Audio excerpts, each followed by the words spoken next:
Quant à lui, il alla dans le désert à 1 journée de marche. Il s'assit sous un genêt et demanda la mort en disant « Cela suffit. Maintenant, Seigneur, prends ma vie, car je ne suis pas meilleur que mes pères. » Il se coucha et s'endormit sous un genêt. Soudain, un messager le toucha et lui dit « Lève-toi, mange. » Il regarda. Il y avait à côté de lui une galette cuite sur des pierres chaudes et une cruche d'eau.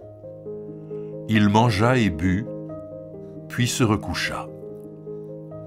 Le messager du Seigneur vint une seconde fois, le toucha et dit « Lève-toi, mange, car le chemin serait trop long pour toi. » Il se leva, mangea et but. Avec la force que lui donna cette nourriture, il marcha 40 jours et 40 nuits jusqu'à la montagne de Dieu, l'Horeb.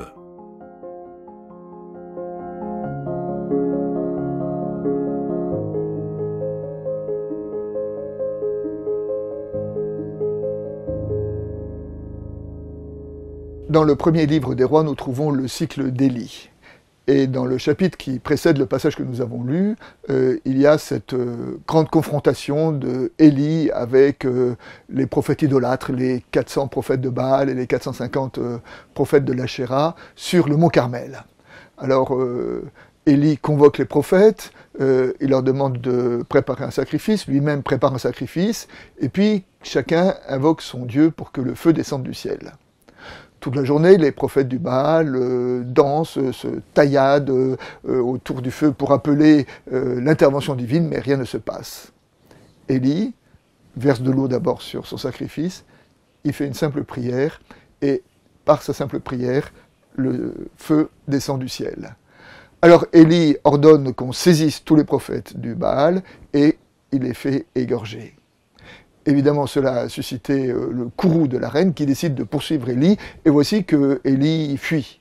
Et dans notre texte, dans sa fuite, à un moment, donc, il s'assied sur un genêt, et là, il abandonne, et dit « Maintenant, Seigneur, prends ma vie, je ne suis pas meilleur que mes pères, il ne me reste plus qu'à mourir. » Et c'est du fond de ce désespoir qu'il va être visité par une présence singulière de Dieu.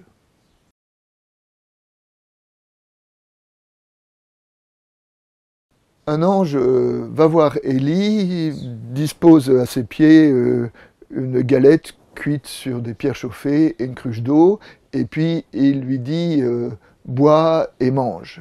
Élie se lève, il boit, il mange, et puis il se recouche.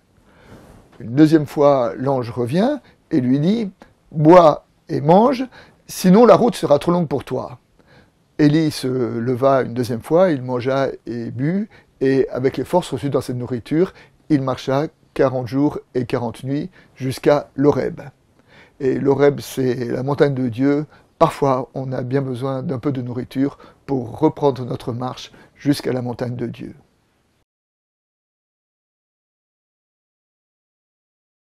Le texte de l'évangile de ce dimanche, c'est le discours sur le pain de vie de Jésus, où Jésus appelle ses interlocuteurs à manger sa chair, à boire son sang. Quand on considère au sens premier cette demande-là, à la limite, Jésus nous demande d'être anthropophage, ce qui est totalement scandaleux.